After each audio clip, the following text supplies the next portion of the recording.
हाय once again. आज मैं फिर से वही पुरानी घिसी पिटी स्टोरी मैं रेप के मुद्दे को लेकर के आई हूँ आप लोगों के बीच। क्या करें, बीच बीच में आ ही जाता है। मैं बहुत कोशिश करती हूँ कि इस टॉपिक पे बात ना करें, लेकिन फिर से आ जाता है और मुझे अगेन उसी टॉपिक पे बात करनी पड़ती है। अभी नया एक केस जो कोलकाता में लॉ स्टूडेंट के साथ हुआ और एक प्रैक्टिसिंग वो वकील ने किया। कॉलेज के कैंपस में किया, गार्ड रूम में किया। तो वहाँ पे कानून भी अवेलेबल था, गार्ड्स भी अवेलेबल थे।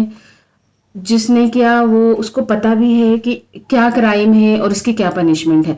जब हम देखते हैं किसी शराबी ने, किसी लो ग्रेडेड इंसान ने कर दिया, तो हम कहते हैं उनको उसकी जानकारी नहीं है, हमें उनको शिक्षित करना चाहिए और हमें बताना चाहिए कि इसकी क्या पनिशमेंट है। शायद उसको अंदाज़ा नहीं होगा, बट इस लॉयर को तो अंदाज़ा था कि क्या है। गार्ड वहाँ से चला गया। तो ये चीज़ पहले भी मैंने देखा है कि अभी जो है लोग एक रेप, लाइक रेप मीन्स एक पनिशमेंट का जरिया। मुझे किसी से प्रॉब्लम है तो पहले लोग एक डंडा मार देते थे। अगर वो ही लड़ाई किसी लड़की के साथ है तो उसको रेप कर देते हैं, रेप थ्रेट देते हैं। तो मेरे हिसाब से अगर जिस हिसाब से एक पुरुष समाज हमें पनिशमेंट दे रहा है रेप करके, तो मुझे उसको पनिशमेंट की तरह ही लेना चाहिए। अगर हमें कोई एक डंडा, आपको कोई एक डंडा मारता है, आप क्या करोगे? या तो बर्दाश्त कर लोगे, ज़्यादा होगी तो आप कुछ देसी दवाइयाँ करोगे, सिकाई विकाई करोगे, कुछ उससे ज़्यादा होगा तो आप हॉस्पिटल चले जाते हो। तो आई एज ए वेमेन, मैं सारे वेमेन को बोलना चाहती हूँ कि ये रेप को आप एक पनिशमेंट की तरह ले लो कि लाइक मेरी लड़ाई हुई थी या कोई भी बात पे नहीं बनी, उसने मेरा रेप कर दिया। तो डंडा मारने के बाद आप क्या खुदकुशी करते हो?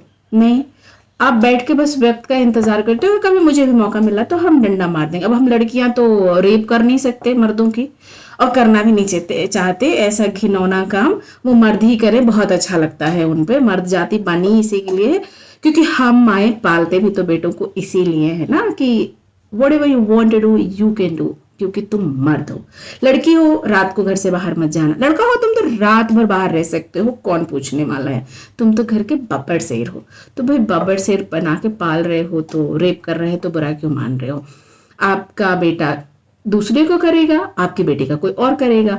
तो ये जस्ट पहले जो एक लड़ाई होती थी ना कि लड़ाई हो गई, डंडा मार दिया, गाली, गाली भी तो एक तरह से रेप है।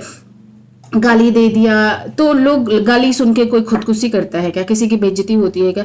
तो रेप अगर हो जाता है तो मेरी सारी महिलाओं, लड़कियों से ये रिक्वेस्ट है, आप उसको इतना सीरियस ना लें। देखो दो चीज़ें होती है, या आप वहाँ पे जब रेप हो रहा होता है या ऐसी कोई कोशिश होती है और जब आप बहुत ज़्यादा उसका विरोध करते हो तो आपको मार दिया जाता है। ठीक है, तो मार दिया जाता है तो उस केस में आप मर गए। दूसरा, अगर आप रेप के बाद साल 2 साल जी रहे होते हो तो समाज आपको नहीं जीने देती, या आपके मन में ये गिल्ट आता है मेरे साथ ऐसा क्यों हुआ, मेरे साथ ये क्यों हुआ। अंदर अंदर आप रोज मर रहे होते हो और लास्ट में एक दिन जाके खुदकुशी कर लेते हो। तो अल्टीमेटली मरना है, मेरे हिसाब से मरना कोई सोल्यूशन नहीं है। आपको आराम से जीना चाहिए। आप रेप को लो ही बहुत हल्के में, सीधी सी बात है। आज ही मैंने मेरी मेड को भी बताया कि टेंशन मत लो, तुम 10 घरों में जाती हो और अगर बाय चांस ऐसा हो गया, क्योंकि तुम खुद से किया तो तुम्हारी गलती है, तुम क्यों किसी के साथ इंडल्ज हुई। और अगर किसी ने तुम्हारी मर्जी के खिलाफ जबरदस्ती, जोर जबरदस्ती किया तो उसको कुछ नहीं करना भाई, पुरुष प्रधान देश है और यहाँ ये चलता रहेगा। तो बस खत्म, जैसे एक डंडा सिर पे खा लिया हो, यही सोच के खत्म कर देना और उसको ज्यादा दिल पे मत लेना। अलग बात है कि उस लेसन के बाद तुम अपने बच्चों को क्या लेसन देती हो, ये अलग मैटर करता है। हो सकता है कि एक रेप पीड़ित जो महिला है ना, वो बच्चों की परवरिश अच्छी देगी। क्यों? वो रेप नहीं करने देगी, क्योंकि उसको पता है कि रेप का दर्द क्या होता है। अदरवाइज तो सारी माएँ तो शेर पाल रही हैं।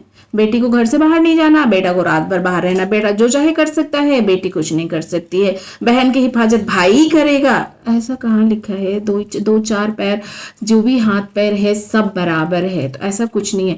आप रात को लड़की बाहर, अरे क्यों? मैं अगर नागरिक हूं तो मैं बाहर क्यों नहीं निकल सकती? अगर रात को निकलना बंद है तो सबका निकलना बंद करो ना।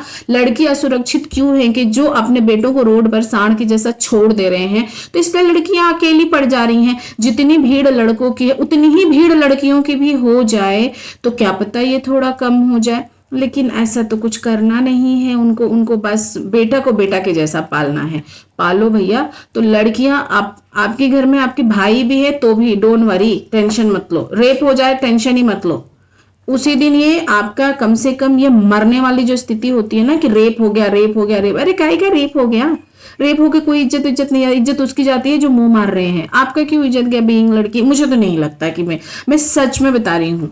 अब मैं तो उसी पे काम कर रही हूँ अपने ऊपर कि कुछ नहीं हुआ, जिसने किया वो समझे। हाँ, मौका मिले तो जरूर उसके बारे में बता दूंगी कि किसने मेरे साथ क्या क्या किया है। और मुझे सच में बहुत अच्छे से याद है, मैं भी कहीं ना कहीं इन चीजों के, रेप की विक्टिम नहीं हूँ बट मोलेस्टेशन एंड ऑल, बहुत सारी चीजें, फिजिकल असॉल्ट हर लड़कियों को झेलनी पड़ती है, इवन अपनों से, अपने घर में।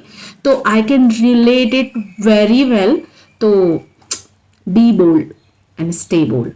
बेटियों को भी ऐसे ही बोल्ड पालो, बेटों को थोड़ी शिक्षा दे दो, ना माने तो भी कोई बात नहीं। बेटियों को ही शुरू से ये कह के चलो कि रेप कोई बड़ी चीज नहीं है।